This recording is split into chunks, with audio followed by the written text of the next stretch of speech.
Shalom semuanya. Menurut kalender Ibrani, dari tanggal 23 September 2025 sampai dengan 12 September 2026, kita memasuki tahun 5786 yang disebut PFAF.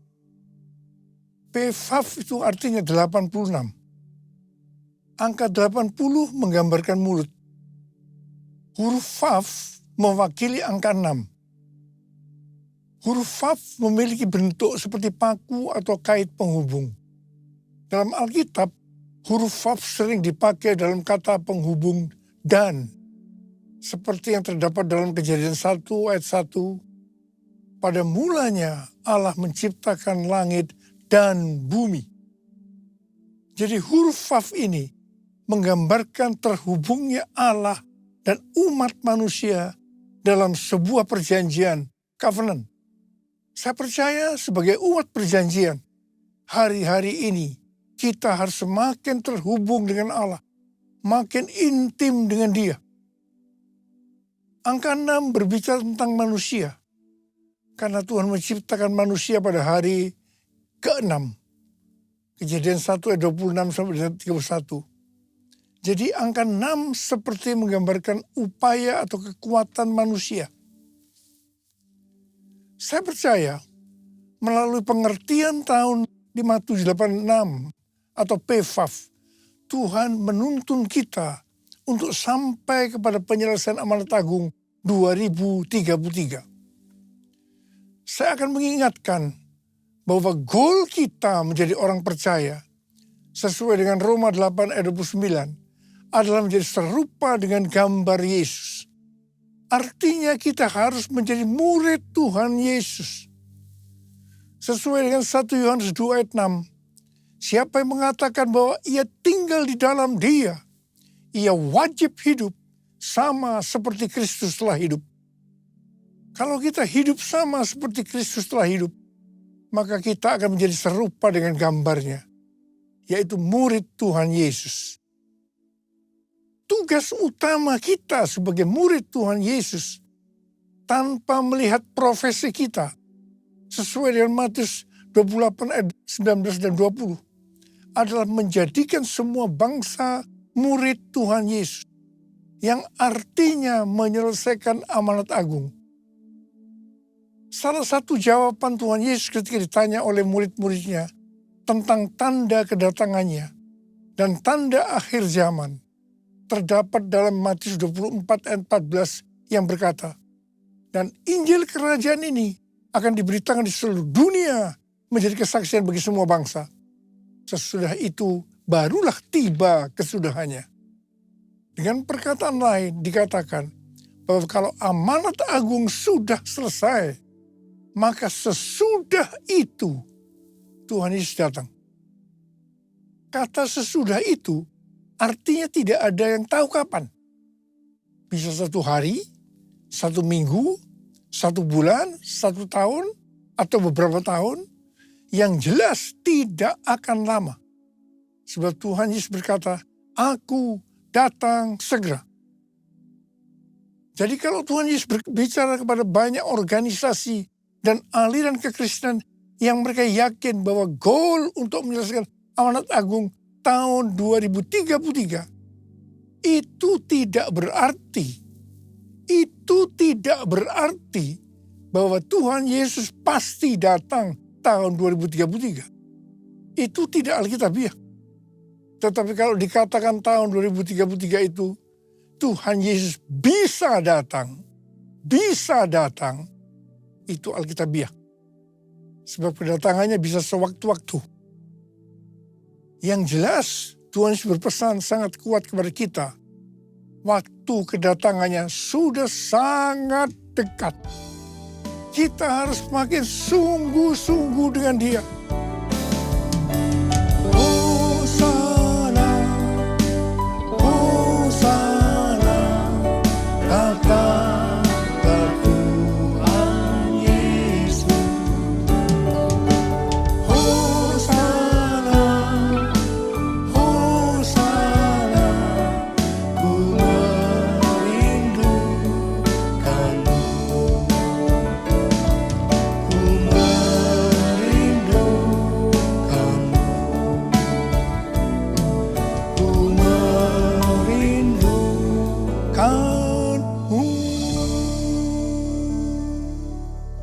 sampai tahun 2033, Tuhan Yesus terus menuntun kita melalui tahun 5786 atau PFAF.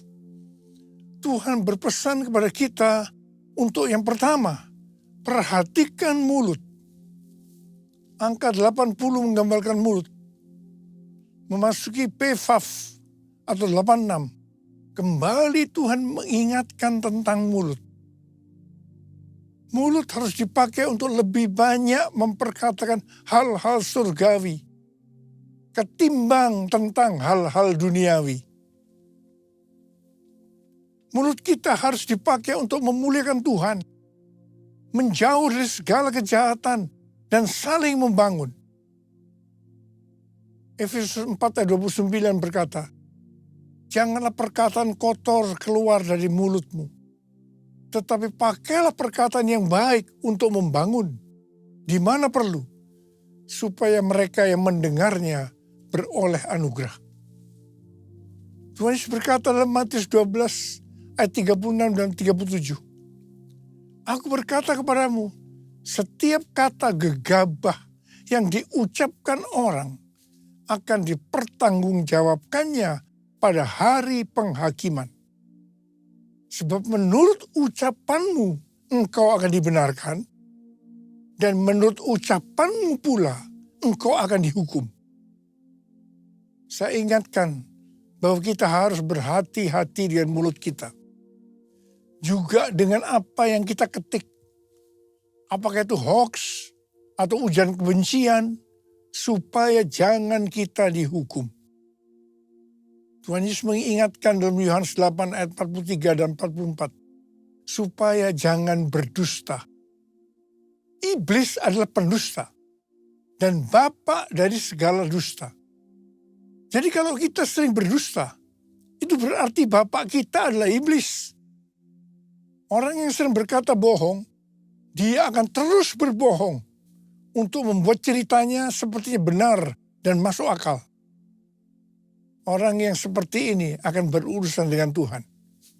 Hati-hati. Saya berdoa agar kita menanggalkan dusta, supaya kita hidupnya berkenan kepada Tuhan. Hal ini juga sesuai dengan Mazmur 34 ayat 13 sampai dengan 15. Siapa di antaramu yang mencintai hidup dan mendambakan hari-hari penuh kebahagiaan? Jagalah lidahmu dari yang jahat dan bibirmu dari ucapan yang menipu. Jauhilah yang jahat dan lakukanlah yang baik. Carilah perdamaian dan raihlah dia. Ada kalanya Tuhan menghendaki agar kita berdiam diri. Berpuasa berbicara sebagai tindakan penguasaan diri. Ini juga adalah bagian dari strategi peperangan rohani. Ingat waktu bangsa Israel menghancurkan tembok Yerikho. Saya akan mengajak kita semua berjanji di depan Tuhan untuk memakai mulut kita untuk kemuliaan Tuhan. Mulutku penuh dengan pujian kepadamu ya Yesus Tuhan. Sepanjang hari ku beri penghormatan kepadamu ya Allahku. Kepadamu ya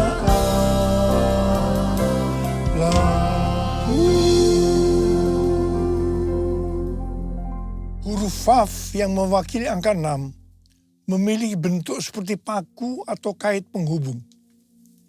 Huruf Vav ini menggambarkan terhubungnya Allah dengan umat manusia melalui Tuhan Yesus Kristus. Jadi supaya manusia terhubung dengan Allah, artinya manusia mendapatkan keselamatan, Tuhan Yesus harus mati dengan penderitaan yang luar biasa. Betapa baiknya Tuhan Yesus. 1 Korintus 6 ayat 19 dan 20 berkata, atau tidak tahukah kamu bahwa tubuh kamu semua adalah bait Roh Kudus yang tinggal di dalam kamu, roh yang kamu peroleh dari Allah, dan bahwa kamu bukan milik kamu sendiri, sebab kamu telah dibeli dan harganya telah lunas dibayar. Karena itu muliakanlah Allah dengan tubuhmu. Keselamatan yang kita peroleh adalah karena kasih karunia Allah, bukan karena perbuatan baik kita yang kita responi dengan kita beriman kepadanya. Pada saat kita percaya kepada Tuhan Yesus sebagai Tuhan dan Juru Selamat kita, maka Roh Kudus masuk ke dalam hati kita. Harap diperhatikan, tubuh kita ini bukan milik kita sendiri. Tubuh ini miliknya Tuhan Yesus. Karena Tuhan Yesus telah membeli kita dari penguasa kita yang lama, yaitu iblis. Tuhan Yesus membeli kita dengan darahnya, dengan nyawanya, dan harganya telah lunas dibayar. Tuhan Yesus membeli kita dari tuan kita yang lama, dengan harga yang sangat mahal, yaitu dengan darahnya, nyawanya. Dan keselamatan yang Tuhan Yesus sediakan bagi kita diberikan secara cuma-cuma. Melalui kasih karunia. Bukan karena perbuatan baik kita. Asal kita beriman kepadanya. Menerima Yesus sebagai Tuhan dan Juru Selamat kita. Tuhan Yesus berpesan, muliakanlah Allah dengan tubuh. Jangan ada yang berkata, mulut-mulut saya sendiri, tangan-tangan saya sendiri, uang-uang saya sendiri. Saya bisa mempergunakan semua sesuai kemauan saya sendiri. Ini tidak benar. Sekali lagi saya mau katakan, tubuh ini bukan milik kita sendiri, tetapi miliknya Tuhan Yesus. Muliakanlah Allah dengan tubuh. It's all about you. It's all about you. It's all about you, Jesus. It's all about you. It's all about you. It's all about you, Jesus. Huruf Vav yang mewakili angka 6 berbicara juga tentang manusia. Karena Tuhan menciptakan manusia pada hari ke-6. Jadi angka 6 dapat menggambarkan upaya atau kekuatan manusia. Dalam Yakobus 4 ayat 6 dikatakan, Allah menentang orang yang congkak, tetapi memberi anugerah kepada orang yang rendah hati. Orang yang sombong atau congkak itu artinya orang yang tidak memiliki kasih. 1 Korintus 13 ayat 1-3 berkata, sekalipun kita dapat berbicara dalam semua bahasa manusia dan bahasa malaikat, sekalipun kita mempunyai karunia untuk bernubuat, sekalipun kita mengetahui segala rahasia dan memiliki seluruh pengetahuan, sekalipun kita memiliki iman yang sempurna untuk memindahkan gunung, sekalipun kita membagi-bagikan segala sesuatu yang ada pada kita, bahkan menyerahkan tubuh kita untuk dibakar. Tetapi jika tidak memiliki kasih, kita sama sekali tidak berguna. Bukan rahasia lagi, kejatuhan kita termasuk hamba-hamba Tuhan dikarenakan kesombongan. Pada suatu hari, hamba Tuhan yang adalah rekan saya yang dipakai Tuhan datang kepada saya bercerita tentang penyakit yang dideritanya. Sudah berbulan-bulan dia mengalami tekanan dalam hidupnya. Waktu dia bercerita kepada saya, tiba-tiba Tuhan berbicara kepada saya untuk disampaikan kepada teman saya. Saya bilang, kalau kita mau dipakai Tuhan dengan lebih dahsyat, maka kita harus dilemahkan. Dia memandang saya.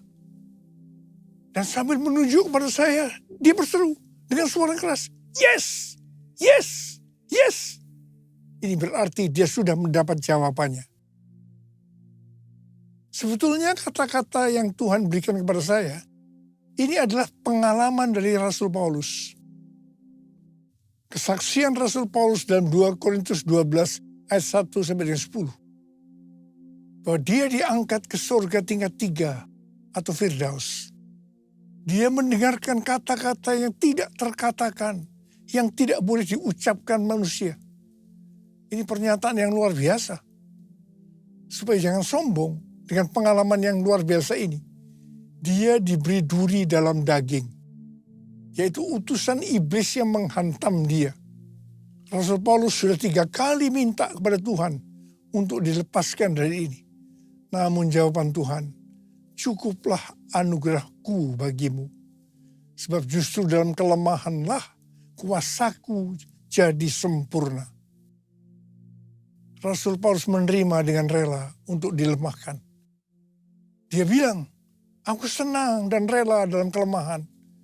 Di dalam siksaan, di dalam kesukaran, di dalam penganiayaan, dan kesengsaraan karena Kristus. Sebab jika aku lemah, maka aku kuat. Dari kesaksian Rasul Paulus ini jelas, penyebab utama dari hamba Tuhan tidak bisa dipakai oleh Tuhan lebih lagi adalah karena kesombongan. Kalau dia rela dilemahkan, Tuhan pakai lebih lagi. Tetapi jika tidak, semuanya selesai.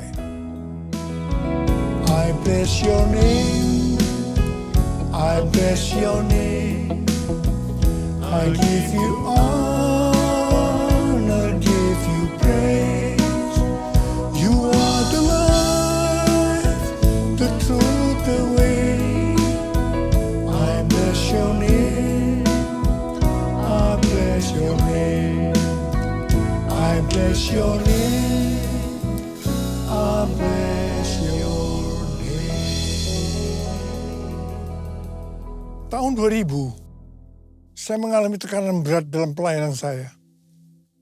Saya berteriak kepada Tuhan, dan Tuhan menjawab, kamu sombong, kamu arogan. Saya tidak mau berdalih dengan Tuhan. Saya minta ampun, dan saya tanya, apa yang harus saya perbuat? Yang pertama, turunkan nama gereja yang kamu bangga-banggakan. Dan hal yang kedua, kamu minta maaf kepada gereja-gereja dan kepada hamba-hamba Tuhan lainnya. Saudara, untuk melakukan ini tidak mudah. Betul-betul harus punya niat untuk merendahkan diri. Waktu itu jumlah gereja kita sekitar 400. Dan tidak semua orang yang saya mintai maaf dengan rela memaafkan saya. Ada yang sinis, ada yang berkata, Niko punya taktik apa lagi ya? Dan saya melakukan ini selama beberapa tahun. Beberapa tahun dengan sungguh-sungguh. Saya benar-benar dilemahkan oleh Tuhan. Tapi setelah itu apa yang terjadi? Yang pertama, rekonsiliasi di antara gereja-gereja terjadi. Dan roh doa turun. Transformasi Indonesia terjadi. Haleluya. Setelah World Prayer Assembly di SICC tahun 2012, maka saya diproses oleh Tuhan. Ini di tengah-tengah healing movement ministry. Pelayanan kesembuhan. Mungkin dengan tidak sadar saya mulai sombong. Mencuri kemuliaan Tuhan. Memang pelayanan kesembuhan gampang membuat kita sombong. Karena dieluk-elukan, dipuji-puji orang. Tuhan turun tangan. Saya dilemahkan. Hampir 6 bulan, tiap hari perut saya sakit luar biasa. Kepala juga sakit. Saya sudah diperiksa oleh dokter. Di kolonoskopi, di endoskopi, tetapi tidak ada penyakitnya. Tiap kali saya berkhotbah, menyanyikan pujian penyembahan, itu selalu ada di tengah-tengah kesakitan. Dan saya selalu berkata, kapan ya selesainya tugas saya ini? Jadi tidak ada kesempatan untuk saya menjadi sombong. Malah kalau boleh menawar, saya mau istirahat dulu dari pelayanan ini.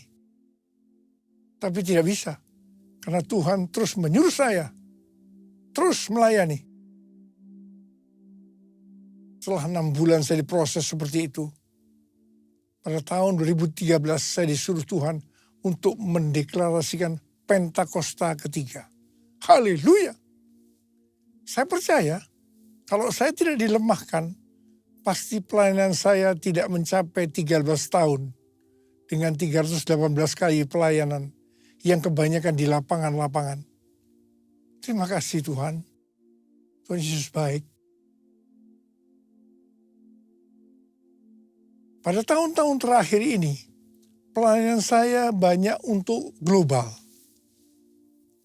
Seperti yang Tuhan katakan, gerakan Pentakosta ketiga ini dimulai dari timur ke barat dan kembali ke Yerusalem. Barat yang dimaksudkan ini adalah Amerika. Dari Amerika terus bergerak ke seluruh dunia.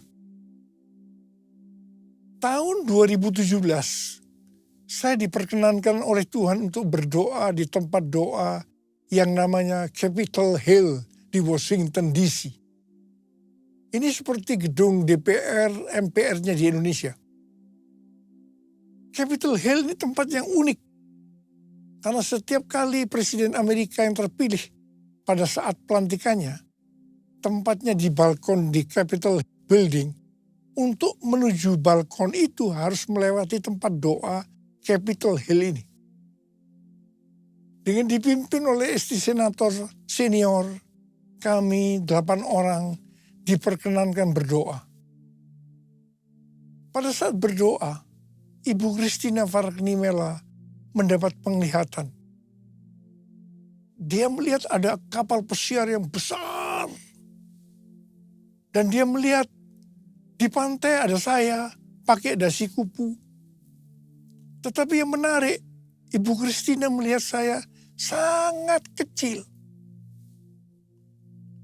Jadi kalau saya mengarahkan tangan saya ke kapal itu untuk ke kanan, maka kapal itu akan ke kanan.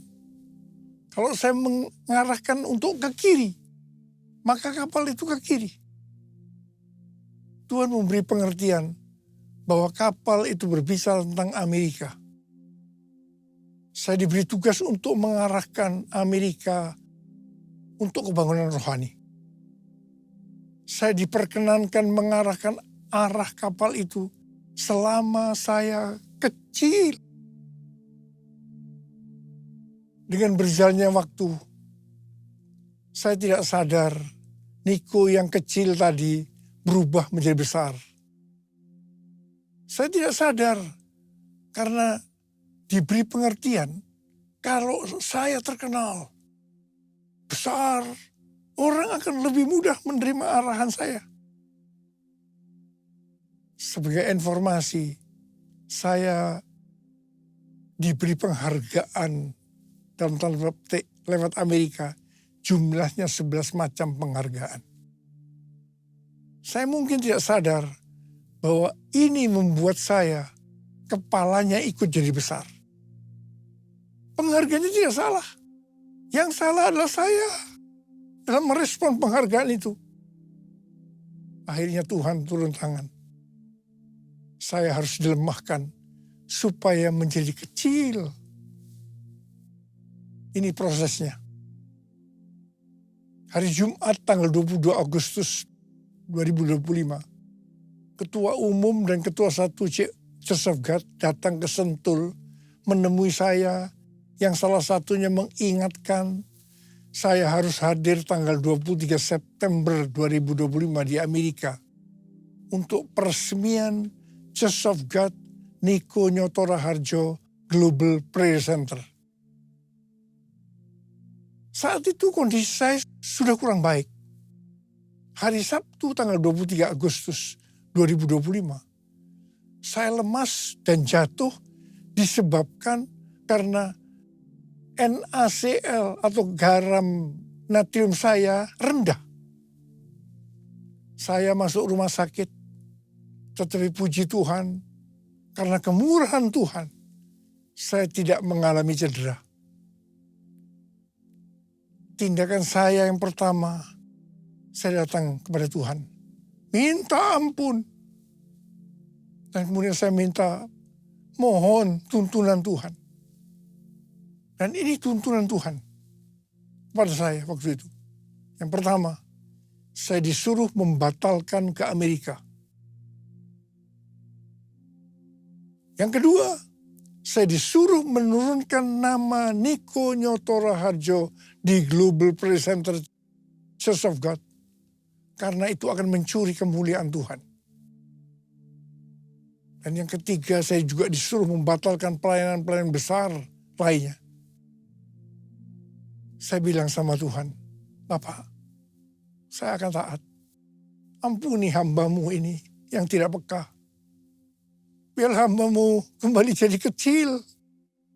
Dan Engkau yang bertambah besar. Dan Engkau izinkan hamba-Mu ini sampai tahun 2033. Bapak, kami bersama-sama mau angkat tangan di hadapan-Mu. Yang pertama-tama ampuni hamba-Mu, Abah. Ampuni hamba-Mu. Ampuni kami semua. Tuhan, terima kasih. Terima kasih. Terima kasih. Izinkan kami semua, Tuhan, untuk bisa menyelesaikan amanat agung sampai tahun 2033. Bapak, berkat-Mu turun ke atas kami semua. Ya Tuhan. Ya Bapa, ya Bapa, ya Bapa. Yesus, ku sembahkan sujud di hadapan-Mu, keinginan dalam hidupku hanya untuk menyembah-Mu.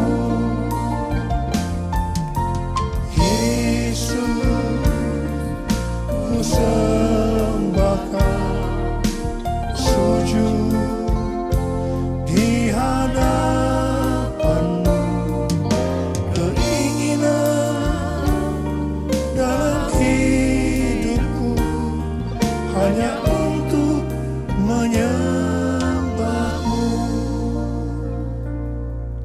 hanya untuk menyembah.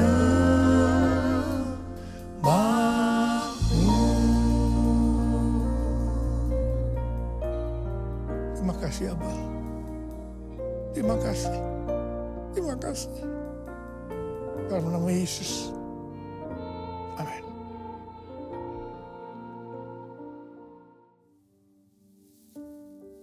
Kita akan masuk dalam perjamuan kudus. Kita akan mengingat ayat ini.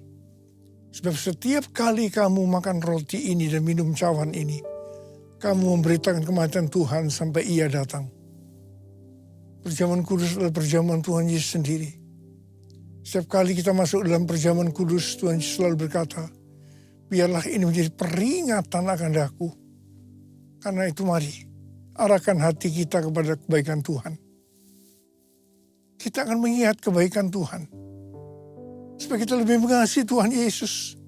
Supaya kita lebih mengasihi satu dengan yang lain. Mari tundukkan kepala. Tuhan, siapakah kami ini sebelum kami mengenal Engkau? Kami semua orang berdosa. Upah dosa adalah maut, mati. Tapi Engkau yang tidak berdosa telah dijadikan dosa oleh karena kami. Kau harus turun dari sorga mulia. Mati ganti kami dengan penderitaan yang luar biasa. Sungguh kalau kau pikirkan betapa baiknya Engkau ya Abah. Itu Engkau ya Abah. Kau jadikan kami sebagai anak-anak-Mu. Kau tuntun, kau bela, kau tegur kalau kami salah. Kau ampuni kami ya Tuhan. Terima kasih buat semuanya. Terima kasih, terima kasih. Tuhan akan memberkati kita melalui perjamuan kudus. Tapi Tuhan mau kita makan dan minum dengan cara yang benar. Karena itu kita harus introspeksi. Mari lihat sekali lagi. Kita akan lihat keadaan diri kita masing-masing.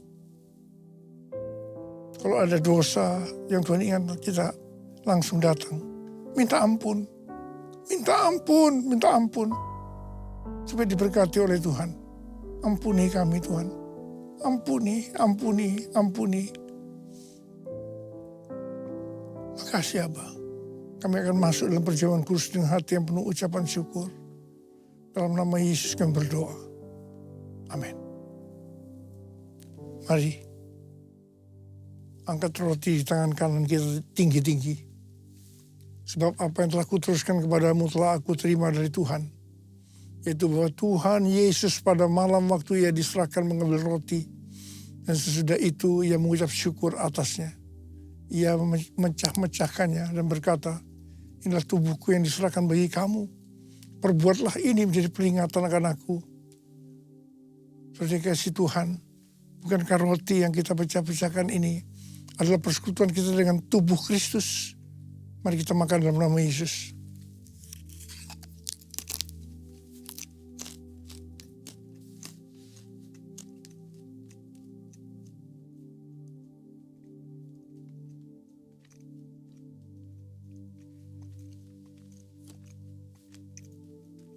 Angkat cawan di tangan kanan kita tinggi-tinggi. Demikian juga yang mengambil cawan sudah makan lalu berkata, cawan ini adalah perjanjian baru yang dimeteraikan oleh darahku. Perbuatlah ini setiap kali kamu meminumnya menjadi peringatan akan aku. Saudara yang dikasih Tuhan, bukankah cawan pengucapan syukur yang atasnya kita ucapkan syukur adalah persekutuan kita dengan darah Yesus? Mari kita minum dalam nama Yesus.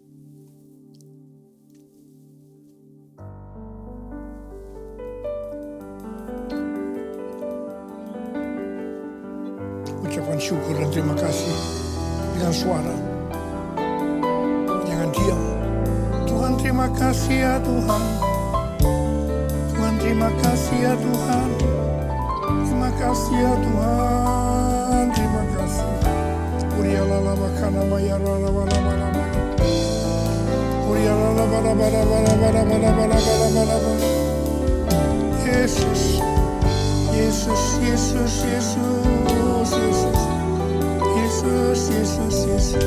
Oh, rabala. Maria bala.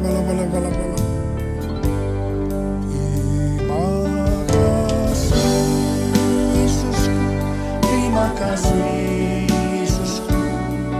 Puji syukur hanya bagi Tuhanku.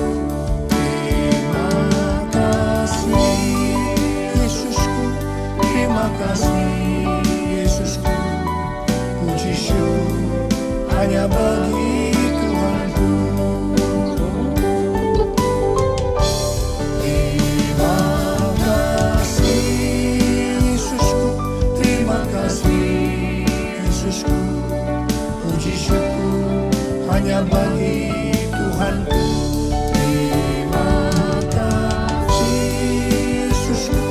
Terima kasih Yesusku, puji syukur hanya bagi Tuhanku. Puji syukur hanya bagi Tuhanku. Puji syukur hanya bagi Tuhanku.